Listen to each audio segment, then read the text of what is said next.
Det næste punkt på dagsordenen er: 2. behandling af lovforslag nummer L 66: Forslag til lov om ændring af forældreansvarsloven og lov om Familieretshuset. Af social- og boligministeren. Der er stillet ændringsforslag, og der er allerede 3, der har bedt om ordet. Den første, der får ordet, er fru Karina Adsbøl fra Danmarksdemokraterne. Ja, tak for ordet, formand. Alt for mange børn mister kontakten til en forælder i en skilsmisse. Ikke nok med, at de mister kontakten til en forælder, de mister også ofte kontakten til hele den anden del af familien. Og det her lovforslag, det er ret vigtigt, og derfor har vi fremsat et ændringsforslag sammen med Konservative, Dansk Folkeparti og Liberal Alliance om en udskydelse af lovforslagets ikrafttrædelsestidspunkt, da vi netop ønsker mere tid til en ordentlig lovbehandling. Herunder at få mere tid til at sikre os, at det bliver gjort ordentligt.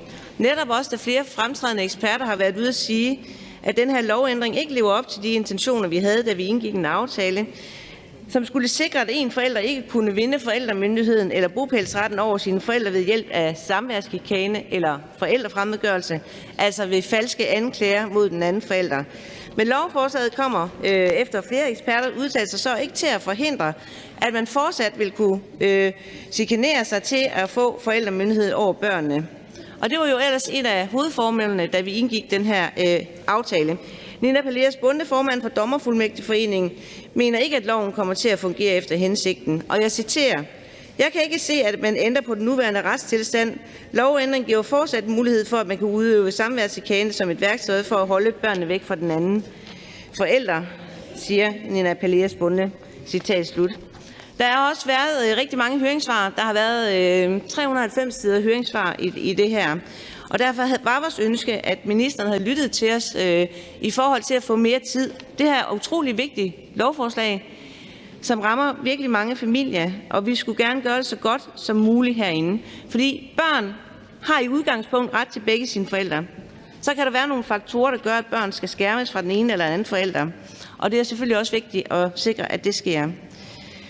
I Danmarksdemokraterne mener vi ikke, at det skal være sådan, at der er mulighed for, at man kan udøve forældrefremmedgørelse eller samværschikane, og så fortsat have bopælspligten, eller også fortsat stå med forældremyndigheden alene.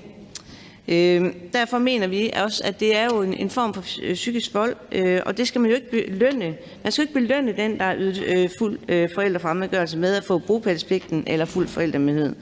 Der ønsker vi så, at man ved tvivlstilfælde sætter ind med forældrekompetenceundersøgelse på forældrene. I Danmark sætter vi barnet i centrum, og det er godt. Problemet er dog bare, at forældrefremmedgjorte børn har været igennem en voldsom påvirkning, der gør, at barnet er ude af stand til at mærke sig selv eller tænke klart. Med ministerens ændringsforslag ændrer ministeren definitionen i aftalen. Vi har politisk lavet en aftale, og der har vi også defineret forældrefremmedgørelse. Jeg medgiver, at der har været rigtig mange høringssvar, der mener, at vi ikke ramte plet, men frem for at vi satte os sammen igen og fandt den rigtige løsning, og jeg selv også havde mulighed for i Socialudvalget at indhente eksperter ind i forhold til, hvordan vi finder den rette definition, så tager ministeren så og indhenter en definition, som er i fra Norge af. Og i dag, der har jeg modtaget en mail, som netop, kan man sige, ophavsmanden, damen, til den definition i Norge, som siger, at den fungerer ikke. Jeg vil rigtig gerne ændre det her. Jeg har kæmpet i mange år som ordfører for at forbedre det her område, og jeg var rigtig glad, da vi også landede den her aftale, at nu havde vi virkelig fokus på forældrefremmedgørelse. Og hvis man husker tilbage, så husker man jo nok dengang, der kørte dokumentaren Med børnene som våben. Og efterfølgende, der kunne vi se i Godmorgen Danmark de her børn, som kunne fortælle, hvordan den ene eller den anden forælder havde medvirket dem til at få til at skrive breve til den anden forælder om, hvor frygtelige de var. Og det var virkelig skrækkeligt. Det program hed Med børnene som våben. Nu sender, altså det positive ved lovforslaget er, at man sender et signal om, at man så gør noget ved forældrefremmedgørelse, men samtidig med, så ved vi ikke, hvordan det kommer til at fungere i retspraksis. Det har der været forskellige holdninger ude om, og der har vi brug for at få ordentligt afdækket. Forældrefremmedgørelse, det er jo et begreb, der dækker over en række strategier, adfærdsmønstre og metoder, som forældre bevidst bruger for at underminere afskære relationen mellem barnet og den anden forælder, og så bliver barnet brugt som våben i krigen mod den anden forælder. Og det er farligt, da det kan forvolde skader på barnets personlighed og barnets tillid til andre mennesker. Jeg håber så, at ministeren nu vil sikre, at de fagpersoner, som skal sidde med de her sager, de bliver klædt godt på, der kommer efteruddannelse, og de får den relevante uddannelse, netop også i forhold til at gennemskue de her sager. Men jeg må bare sige, at jeg var dybt skuffet over ministeren. Jeg håber, hun går op her til andenbehandlingen. Men ministeren er så ikke til stede i dag under andenbehandlingen, for ministeren er et andet sted. Men det her er bare sådan et vigtigt lovforslag. Så jeg undrer mig bare over, at ministeren ikke kan imødekomme, at man lige kunne udsætte det her, for at få det ordentligt gennemudarbejdet. Man siger tit og ofte, at vi laver lovsjusk herinde fra Christiansborg af, og man efterlyser mere tid til at gå i dybden med det. Det ville have været rigtig dejligt, at vi i Socialudvalget har haft mulighed for at få inviteret eksperter ind. Derudover er der en række svar, der ikke er besvaret i udvalgsbehandlingen, og derudover så vælter det stadigvæk ind med henvendelser på det her lovforslag. Så jeg håber, at I vil støtte op omkring ændringsforslaget for os af, som giver det lidt mere tid. Jeg synes, det er vigtigt, at vi gør noget ved det her, men jeg synes også, det er vigtigt, at vi gør det ordentligt. Tak for ordet. Tak for det. Der er foreløbig 2 korte bemærkninger. Fru Camilla Fabricius, Socialdemokratiet. Værsgo.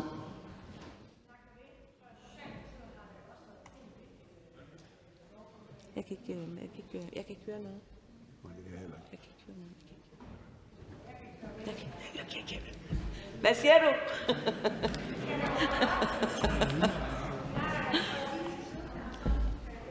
Må vi bede spørgeren komme op på talerstolen, så tager vi lige den, mens vi får... Nu virker det. Nu lyser. Ja, tak for det. For Socialdemokratiet har det været rigtig vigtigt, at vi finder en løsning, sådan så vi sætter børnene i centrum. Det har været et langt, sejt arbejde, både med den minister, vi har nu, og den foregående minister. Og derfor så vil jeg gerne høre ordføreren, er ordføreren ikke enig i, at der har været afholdt både lukkede og åbne høringer, der har været møder i Socialudvalget, det har været et tema rigtig længe, og nu, som ordføreren også selv siger, så handler det her om børnene, og derfor er det vigtigt, at vi kommer i land. Ordføreren? Jamen, det er vigtigt med lovforslag, at man kommer i land, og man også kommer ordentligt i land. Jeg noterer mig, at når eksperter er ude, som har en stor, dyb juridisk viden, og siger, at det her ikke vil ændre noget i forhold til den retspraksis, der er i dag, så synes jeg, at vores opgave det er da at få det belyst. Lad os få de eksperter ind i forhold til, hvordan skal det så se ud i forhold til at ændre retspraksis. Fordi at de eksperter er jo netop ude at sige, at her der fortsætter man med at kunne udøve samarbejdschikane, forældrefremmedgørelse, uden at det ændrer noget i forhold til udfald og i forhold til dom eventuelt. Så har jeg jo anmodet om, okay minister, vil du så ikke være behjælpelig med at sende nogle eksempler over, hvordan ser det så ud, hvis man har det her eksempel, eller det her eksempel, eller det her eksempel. Men det har ministeren jo heller ikke været villig til at gøre. Og det her, det synes jeg bare er for vigtigt et område, og det er noget, vi har kæmpet med i lang tid. Jeg har personligt kæmpet med det her i lang tid, for vi skulle gøre noget ved det, fordi alt for mange børn mister kontakten til den ene eller anden forælder. Jeg har stadigvæk tid her. Jamen, den kom lidt for sent i gang. Nå, okay. Spørgeren? Tak for det. Jeg skal bare høre igen. Er spørgeren eller taleren ikke enig i, at den socialdemokratiske socialminister har været deltaget i høringer og møder om det her emne? Ordføreren? Jamen, altså, det er jo sådan set ikke det handler om. Altså, når der kommer oplysninger frem, hvor eksperter er ude at sige, at vi ikke ændrer retspraksis ved det her, og at man stadigvæk kan chikanere sig til at vinde forældremyndigheden eller bopælen, så synes jeg da, at vi har en opgave foran os, fru Camilla Fabricius. Det er så vigtigt det her, altså et område, så bliver vi da nødt til at være lydhøre. Så bliver vi nødt til at afvente det 2 måneder, det drejer sig om, til vi eventuelt kunne komme igennem med det her på en ordentlig måde, frem for at det bare skal køres igennem, uden vi får de svar, vi ønsker. Hr. Christian Friis Bach, Venstre. Værsgo. Tak for det. Jeg anerkender fuldt det, fru Karina Adsbøl siger, at det her det er svært, og det er skrøbeligt, og der er mange skæbner, hvis liv vi berører. Og derfor mener jeg også, at vi har gjort, hvad vi kunne for at behandle det grundigt og netop justeret loven i kraft af de mange høringssvar, så vi sikrer både en bedre definition, men også, at det skal have konsekvens, hvis det her er til barnets bedste. Jeg vil bare høre fru Karina Adsbøl, vi har fået et svar her til formiddag også, hvor ministeren jo lover, at vi skal følge grundigt op på det her og have en årlig drøftelse for at være sikker på, at det her får den virkning, vi gerne vil have. Er det en imødekommelse, som fru Karina Adsbøl kan tage positivt ned? Ordføreren. Jamen, tak for spørgsmålet. For mig, hr. Christian Friis Bach, så er det jo helt logisk, at man skal følge de love, man vedtager, og selvfølgelig skal følge op på, hvordan virker de så i hensigten, og hvordan virker de så i praksis. Jeg rejser bare den bekymring her, netop fordi, at flere eksperter har været ude, det har familieadvokaterne også været ude at sige, at det, der egentlig var intentionen i sin tid med vores aftale, det var jo netop, at vi skulle gøre alt for, at man ikke kunne chikanere sig til at vinde bopælen eller forældremyndigheden i forhold til det her. Og så er der simpelthen så mange faktorer, andre faktorer, der kan spille ind. Og derfor er det simpelthen så vigtigt, at vi gør det her ordentligt. Det her lovforslag betyder rigtig meget for rigtig mange familier. Og jeg vil hjertens gerne gøre det ordentligt. Så hvis vi kunne komme i mål på det, og så efter 2 måneder i forhold til vores ændringsforslag, hvor vi siger, kan vi ikke lige udskyde det i 2 måneder, så kan vi komme et spadestik dybere. Men det ønsker man ikke fra regeringens side, det ønsker man ikke. Det synes jeg bare er rigtig ærgerligt. Hr. Christian Friis Bach. Altså det, jeg kunne notere, er, at man har imødekommet de bekymringer, der har været. Både når det galt en definition, og når det galt muligheden, at det for at understrege, at det skal have konsekvenser. Og derfor er det jo min vurdering, vi kan ikke komme definitionen eller selve lovgivningen nærmere, men vi kan gøre noget for at følge op, og jeg vil anerkende fru Karina Adsbøls pointe om, at vi skal sikre større hurtighed i behandlingen af sagerne og stærkere faglighed. Og den invitation til at se på det arbejde og følge op på loven, er det noget, vi kan stå sammen om? Jamen, jeg må sige til ordføreren, vi var jo ikke enige i forhold til definitionen. Vi sagde til ministeren, afvent med at fremsætte det her lovforslag. Det gjorde ministeren så alligevel.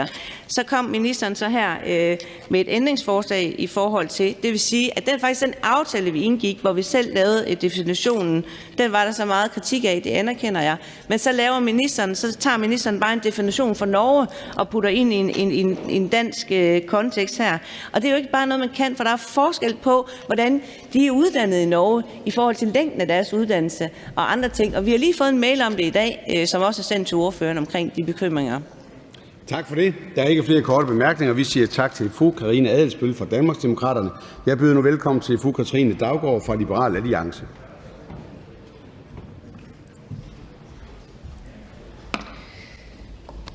Tak. Jamen, jeg var ligesom fru Karina Adsbøl også glad, da vi landede den her aftale.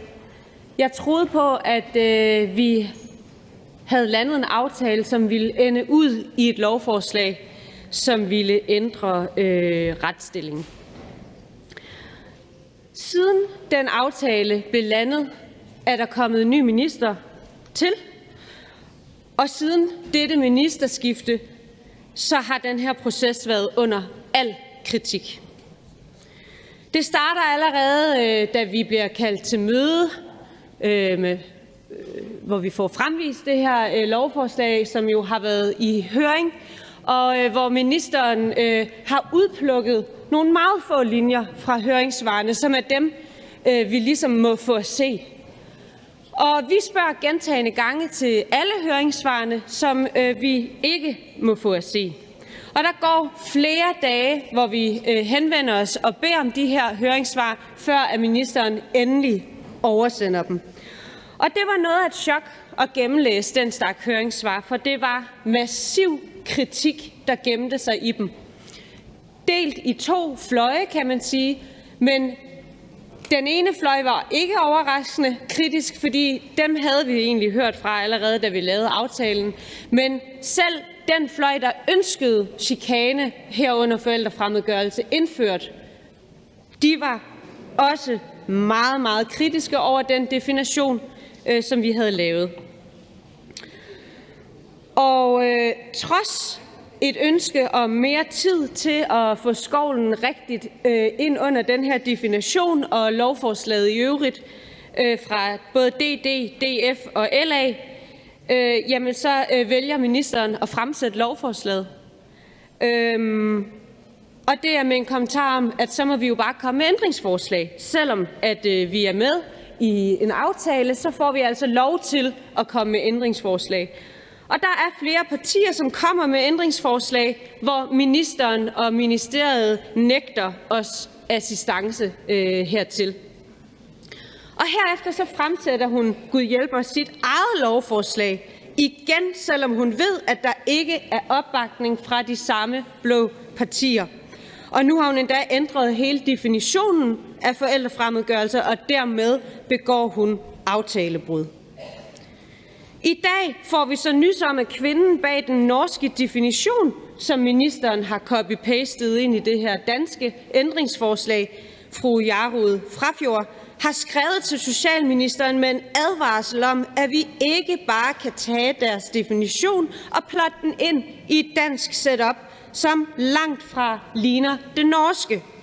Hun fortæller også, at man i Norge heller ikke har fået den her definition til at virke, og anbefaler derfor ikke, at vi implementerer den. Sammenholdt med alt det her, så modtager jeg i går 3 svar på spørgsmål, som bekymrer mig yderligere.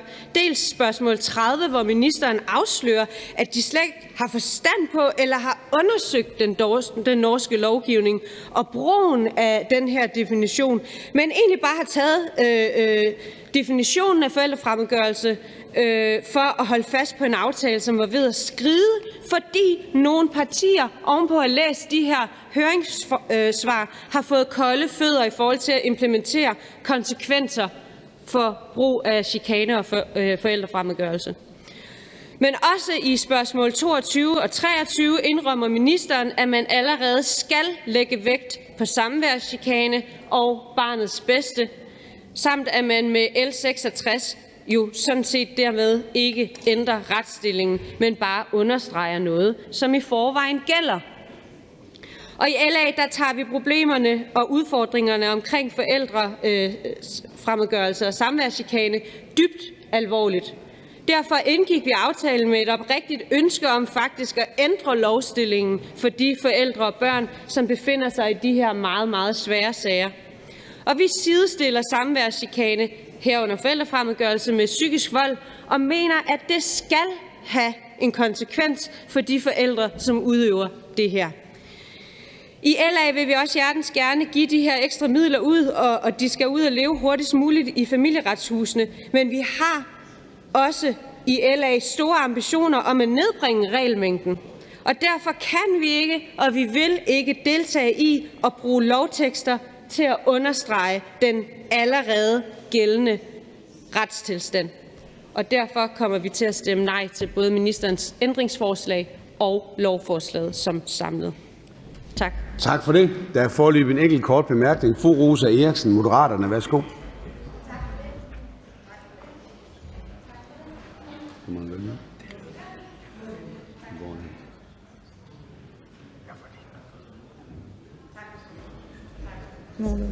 Sådan. Tak for tændt mikrofon.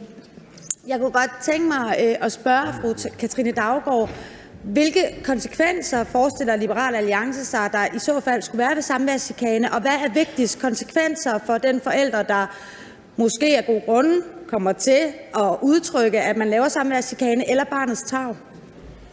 Ordføreren. Jamen, det har vi jo ikke engang haft muligheden for ordentligt at diskutere sammen og lægge os fast på. Fakta er, at vi har lavet en aftale, hvor der står, at det skal have en konsekvens. Og det lever det her hverken ændringsforslaget eller lovforslaget op til. Spørgeren. Der står direkte konsekvent ændringsforslaget fra ministeren, så det er simpelthen ikke rigtigt. Så jeg prøver en gang til. Er det vigtigste barnets tarv, eller at vi får straffet nogle forældre? Ordføreren. Det her handler ikke om at straffe nogle forældre eller kigge bort fra, hvad barnets tarv er. Jeg mener ikke, det er i barnets tarv, at man bliver brugt af en forælder på den her måde, når de begår chikane imod en anden forælder. Det er aldrig i barnets tarv. Og derfor så skal det have konsekvenser, når man begår den her form for psykisk vold, som jeg mener, det er. Om det så er, det kunne være, at man gav forældremyndigheden til den modsatte forælder. Det kunne være, at man blev sat ned i samvær. Det kunne være alle mulige ting. Men det har man jo ikke ville bruge tiden på at finde ud af sammen med de partier, der har ønsket det. Tak for det. Der er ikke flere korte bemærkninger, så vi siger tak til fru Katrine Daugaard fra Liberal Alliance. Jeg byder nu velkommen til fru Mette Thiesen fra Dansk Folkeparti.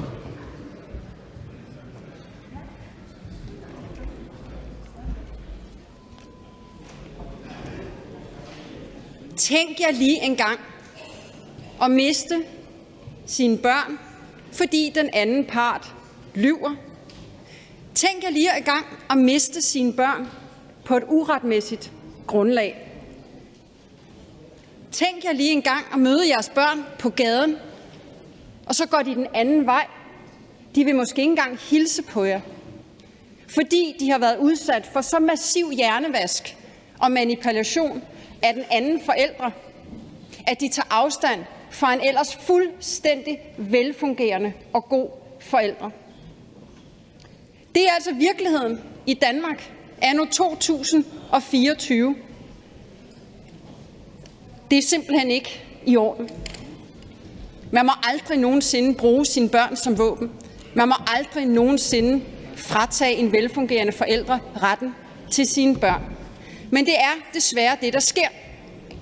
Og derfor var jeg også utrolig glad, da vi på min foranledning, på Dansk Folkepartis foranledning, fik sat i gang med nogle forhandlinger om netop at få skrevet forældrefremmedgørelse ind i lovgivningen. Og jeg var exceptionelt glad, da vi landede en aftale, alle partier, om, at det her skulle stoppes.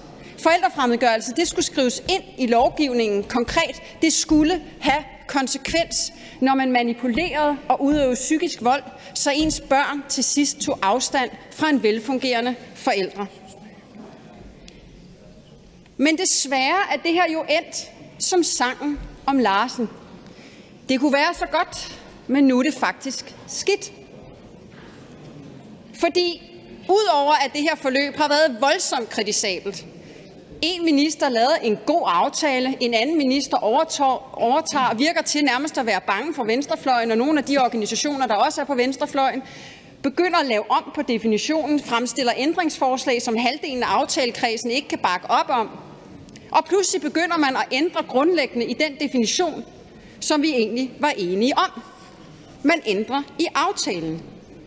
Nu drøfter vi konkret det ændringsforslag, der er stillet af ministeren til det her lovforslag, og der er, hvor man gerne vil indføre det, man kalder den norske definition. Her flytter man altså, i stedet for at kigge på, at den forælder, der forældrefremmedgør, altså manipulerer og hjernevasker barnet, udøver psykisk vold mod barnet og den anden forælder i øvrigt også, så flytter man det til at sige, nu skal man kigge på den reaktion, barnet har. Jeg kunne egentlig godt tænke mig, at man alle sammen lige prøver at tænke over en gang til.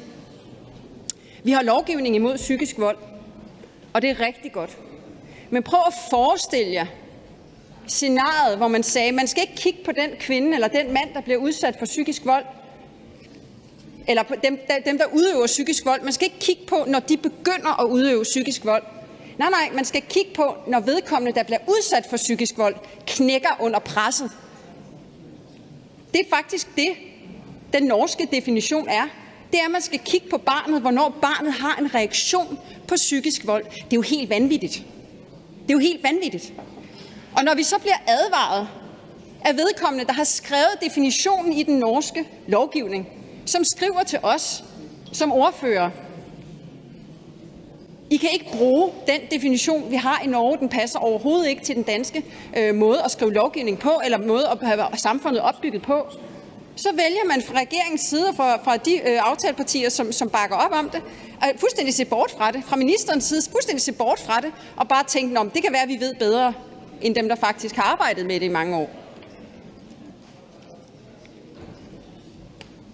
Og vi er bare nødt til at være ærlige og sige, at på nuværende tidspunkt, der kan det betale sig at lyve og bedrage for at få sine børn.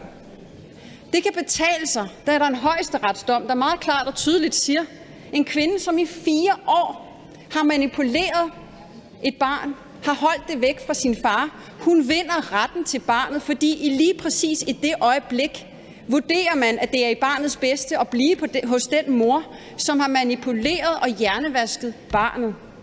Og det er præcis den retsstilling, man vælger og ønsker fra ministerens side, fra regeringens side, at fastholde, også med det her ændringsforslag. Fordi der står specifikt, hvad der er bedst for barnet i den konkrete situation. Man kigger ikke på, er det bedst for et barn at blive hos en psykisk voldelig forælder, som tydeligvis har nogle voldsomme udfordringer. Fordi helt ærligt, det er jo ikke et raskt menneske, som manipulerer sit eget barn, ødelægger sit eget barn, fordi man er sur på den anden forælder. Det er jo helt vanvittigt. I Dansk Folkeparti, der var vi rigtig glade for, at vi lavede en god aftale om at få skrevet forældrefremmedgørelse ind i lovgivningen. Desværre så har hele den her proces med at få udmøntet til lov simpelthen været præget af hovsaløsning og sjusk, og en minister, der virker til at være så usikker, at hun ikke engang kan stå fast på den aftale, vi faktisk har lavet. For selvfølgelig skal det have konsekvenser, når man hjernevasker sine egne børn. Selvfølgelig skal det have det. I Dansk Folkeparti, der stemmer vi imod det her ændringsforslag. Vi tror simpelthen, det vil gøre retsstillingen for både de forældre, som oplever forældrefremmedgørelse, og for børnene sådan set også, at det vil gøre det værre. Og på torsdag, der skal vi tage stilling til det samlede lovforslag. Og jeg vil sige, at den eneste formildende omstændighed med det samlede lovforslag, det er, at vi faktisk nu får skrevet forældrefremmedgørelse ind i lovgivningen, og det er et skridt i den rigtige retning. Men hold da op, hvor har det været en kritisabel proces. Og hold da op, hvor er jeg træt af igen at skulle stå her og tale om lovsjusk for den her regering. Det her, det er bare ikke godt nok. Og hvor vil jeg dog ønske, at alle herinde ville stemme for det ændringsforslag, som vi har stillet sammen med Danmarksdemokraterne og Liberal Alliance, i forhold til at få udskudt vedtagelsen af det her. For vi har simpelthen brug for at gøre det her ordentligt. Det er så mange mennesker, det handler om. Og jeg kan simpelthen ikke forstå, at man ikke har et dybfølt ønske om at gøre det ordentligt første gang, i stedet for at afvente en evaluering, hvor vi så kan se, hvilke massive menneskelige skader det højst sandsynligt kommer til at have. I Dansk Folkeparti stemmer vi imod det her ændringsforslag fra ministeren. Vi stemmer selvfølgelig for vores eget og håber rigtig meget, at der kommer et flertal for det ændringsforslag, der gør, at vi faktisk kan gøre det her grundigt og godt. Tak til ordføreren. Ingen bemærkning til fru Zoe Eriksen. Tak. Hold da op.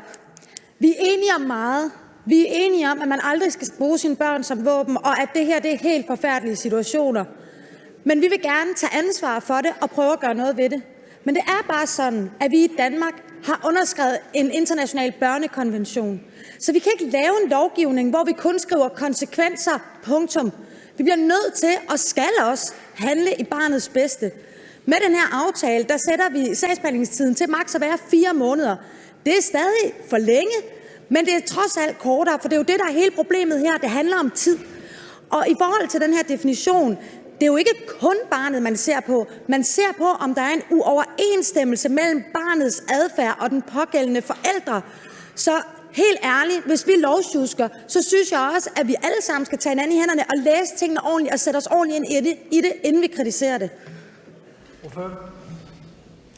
Jeg kan huske, da vi var nogen, der nævnte forældrefremmedgørelse første gang, hvordan vi blev totalt udskammet af stort set samtlige partier. Og jeg ved simpelthen ikke, hvilken verden fru Rosa Eriksen lever i. Jeg genkender sådan set ikke, at vi er enige om særlig meget, Moderaterne og Dansk Folkeparti. Men det må så stå for ordførens egen regning. Nummer 1, mig bekendt sidste tjekket, der var det danske Folketing, der bestemte lovene i Danmark.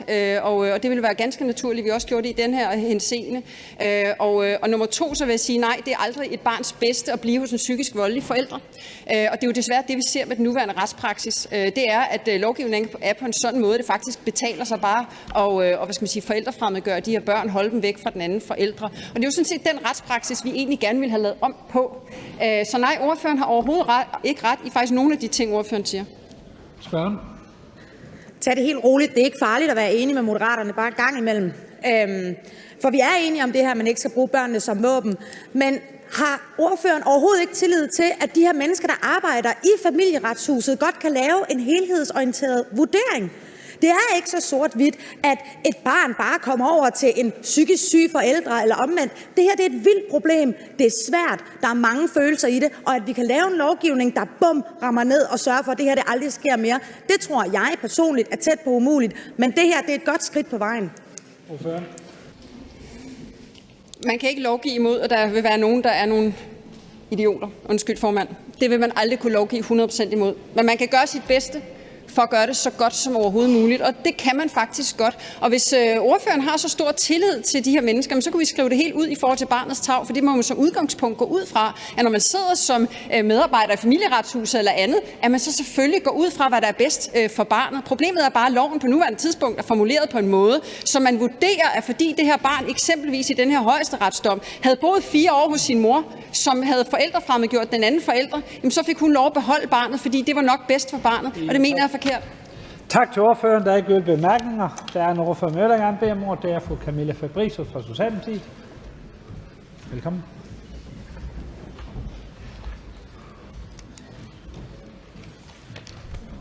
Tak, formand. Når jeg har valgt at tage ordet kort, så handler det om de 3 foregående ordførere i forhold til at få udsat lovforslaget og få det delt op. For os har det været væsentligt, at vi har lyttet til de høringssvar, der har været til begge sider. Det har været vanskeligt og svært. Det var det, da vi startede på det. Det er derfor, vi har haft mange møder, vi har haft høringer, vi har haft andet. Og derfor så føler vi os også klar og i stand til at bringe det her lovforslag videre, og ønsker ikke, at der skal trækkes et langdrag netop af den årsag, at der er børn og familier derude. Som også ordføreren for Venstre i en af kommentarerne sagde, så er det vigtigt for os, at der også efterfølgende foregår en evaluering, så man lærer af de her situationer, sådan så vi hele tiden skaber et bedre Danmark for de børn, der er kommet i klemme, og sikrer, at der er en god understøttelse af den virkelighed, som børn har. For os er det helt centralt, at vi skal skabe et familieliv og en hverdag, hvor børn trives og udvikles. Og det er derfor, vi støtter, at lovforslaget bliver sendt til afstemning og ikke bliver udskubbet. Tak til ordføreren. Der er et par korte bemærkninger. Den første er til Katrine Daugaard. Værsgo. Gør det overhovedet ikke indtryk på ordføreren, at kvinden bag den norske definition advarer os om at implementere lige præcis den definition, som ministeren nu med ordførerens opbakning indfører med det her ændringsforslag? Altså, gør det slet ikke indtryk, at hun siger, at vi har forsøgt det i Norge, det virkede ikke, vi er faktisk i gang med at finde på en helt ny, netop fordi den ikke virker? Ordføreren. Tak for det. Som jeg sagde i min ordførertale, så har der været rigtig mange høringssvar, og vi har tillid til, at lovforslaget bliver sendt til afstemning. Spørgen. Så jeg hørte det svar som om, at ordføreren ikke har gjort sig den ulejlighed at læse det brev fra den norske kvinde. Så vil jeg spørge, har ordføreren læst svaret på spørgsmål 30, hvor ministeriet selv siger, at de faktisk ikke rigtig ved noget om den norske lovgivning. De har bare taget den her definition ud, fordi den lød godt, og de røde partier var glade for den. Men alt i øvrigt omkring lovgivningen, og at det ikke fungerer i Norge, det er de slet ikke vidne om. Ordføreren. Vi har tillid til, at den beskrivelse her er den rigtige at gå med. Og det er jo helt rigtigt, hvad ordføreren siger, at det her det er nyt land at betræde. Det har været mange høringssvar, og det har været en lang drøftelse til, at vi er endt her. Og vi har tiltro og tillid til, at vi sætter lovforslaget til afstemning. Fru Karina Adsbøl. Tak. Jeg vil bare høre ordføreren, kan man med det her lovforslag stadigvæk chikanere og forældrefremmedgøre et barn, og så stadigvæk få den fulde forældremyndighed? Tak til ordføreren, og jeg vil også gerne bruge bare lige lidt af min ordførertid til at takke ordføreren for at være en af de allerførste, der overhovedet rejste emnet i sin tid, da jeg startede i Folketinget. På spørgsmålet her, som ordføreren stiller, så vil jeg sige, at det ved vi jo ikke endnu.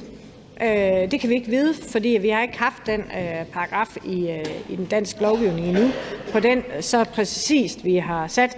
Det har været svært at nå frem til den rigtige måde at beskrive det på, og jeg mener, som jeg også sagde i min ordførertale, at vi er nødt til at evaluere det på det, så derfor kan jeg jo ikke lave garantier, men det er da min klare forventning, at vi får dæmmet op for udfordringerne. Spørgen? Nå, men det er jo netop hele udfordringen. Det er jo derfor, vi gerne vil have eksperter herinde, jurister i forhold til det her, og også have nogle eksempler i forhold til, hvordan kommer den her lov til at virke i praksis. Og nu siger ordføreren, at ordføreren ikke kan garantere, at man ikke kan chikanere, og man ikke kan yde forældrefremmedgørelse på et barn, og så stadigvæk få bopælsretten over den anden forælder. Men vil ordføreren så i det mindste tage med videre, og man ved tvivlstilfælde så ikke vil være med til at lave en forældrekompetenceundersøgelse på forældrene? Ordføreren? Altså, lyden er virkelig dårlig herinde. Kan ordføreren gentage det sidste? Jeg beklager. Ja, og så vil jeg gerne bede folk samtidig med, om man lige at være lidt. Det er også fordi, der bliver snakket rigtig meget, og det kan vi ikke, der stadigvæk forhandlingen pågår. Så jeg tror også, det vil hjælpe. Ordføreren får lov til lige at sige det igen. Værsgo. Tak. Jeg ved ikke, hvor meget ordføreren hørte, men ordføreren anerkender, at man ved jo faktisk ikke, om den her lovgivning kommer til at virke, og om man ikke fortsat kan chikanere sig til forældremyndigheden. Men det, jeg spurgte om, det var så, at om ordføreren ikke vil være med til så fremadrettet ved tvivlstilfælde i forhold til det. For det er jo ikke sundt at vokse op hos et barn, der udøver psykisk vold mod både forældre og barn ved at afholde et barn fra den anden forælder. Om ordføreren så ikke vil være med til at se på i tvivlstilfælde, at så kan man lave en forældrekompetenceundersøgelse af forældrene og vurdere ud fra det. Ordføreren? Altså, Familieretshuset bruger forældreundersøgelser bredt, og det er helt sikkert, at vi skal tage udgangspunkt i børnene. Men vi tager det jo med videre i forhold til den evaluering, vi også skal lave om en års tid. Så tak for spørgsmålet. Så er det fru Mette Thiesen. Tusind tak, og tak til ordføreren trods alt for at gå på talerstolen og tage ordet om det her.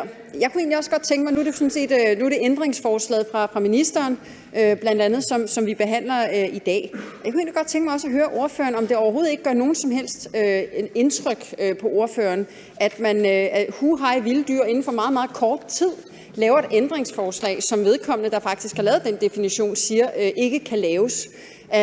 Og om ordføreren ikke reelt mener, at man så burde sige, lige trække lidt i nødbremsen, og så sige, at det her skal gøres ordentligt. Vi venter måske en måned, eller 2 eller 3, og lige får ordentligt bearbejdet det her, sådan så vi ved, at vi laver god lovgivning, i stedet for bare at lave lovgivning, der bare skal ud hurtigst muligt. Ordføreren? Nej. Spørgen? Nå, men så er ordføreren jo ualmindeligt tonedøv, fordi det er jo sådan set det, der bliver sagt fra vedkommende, og det synes jeg, der er dybt bekymrende. Jeg synes faktisk, at vi lavede en rigtig god aftale i sin tid. Det her det er noget, der har ligget mig på sinde ekstremt længe, og sammen med flere andre gode kræfter virkelig forsøgt at få råbt vagt i gevær på det her område. Og så endelig kommer vi dertil, hvor vi kan få skrevet det her ind i lovgivningen. Vi får faktisk skrevet i aftaleteksten, at det skal have konsekvens, når man bruger børnene som våben. Og alligevel så vælger man at lave en lovgivning, som ikke lever op til aftalen. Det er vel aftalebrud? Ja, så ordføreren. Tak for det. Altså, vi har fuld tillid til, at vi får lovforslaget stemt igennem. Det er væsentligt for børnene, at vi sikrer, at vi nu har en ny paragraf, og jeg er ikke enig med ordføreren i den måde, ordføreren beskriver det på. Så er det hr. Christian Friis Bach. Tak for det. Det bliver blandt nogle af spørgerne fremhævet her, som om, at den norske ekspert bag definitionen i Norge undsiger definitionen, al den stund, at den tilsyneladende ikke skulle gå langt nok. Men hvis man læser det brev, vi har fået, så er det jo faktisk et brev, der siger, at man slet ikke måske bør bruge forældrefremmedgørelse i lovgivningen og i vejledningerne. Så de trækker jo virkelig den modsatte vej, det svar, vi har fået fra den norske ekspert. Og vi tager jo nu et skridt i den rigtige retning, kan man sige, til at sætte fokus på problemet, men gør det på en måde, hvor vi har barnets tarv i fokus. Og jeg vil bare høre, om ordføreren er enig i den udlægning af brevet fra den norske ekspert. Ordføreren? Jamen, jeg giver jo ordføreren fuldstændig ret i, at her tager vi et skridt i den rigtige retning, og det er jo også derfor, at vi er opmærksom på, at vi skal evaluere.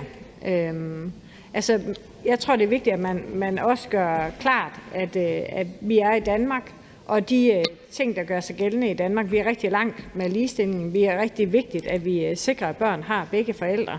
Men vi er også nødt til at sikre, at vi passer ordentligt på børnene. Og det er jo derfor, at vi har også været så grundige i arbejdet og prøver at lytte til både høringssvarene på den ene side og høringssvarene på den anden side for at forsøge at lægge os i midten. Vi siger tak til ordføreren. Er der flere, der ønsker at udtale sig?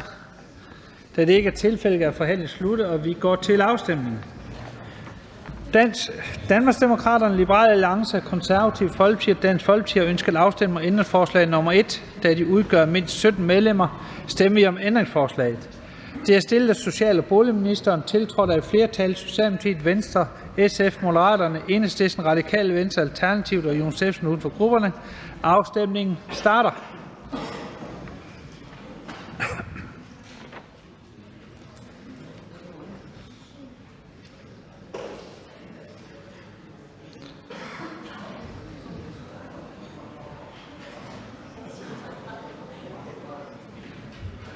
Og afstemningen slutter. 84 for, 24 mod, 1 hverken for eller imod. Det er vedtaget.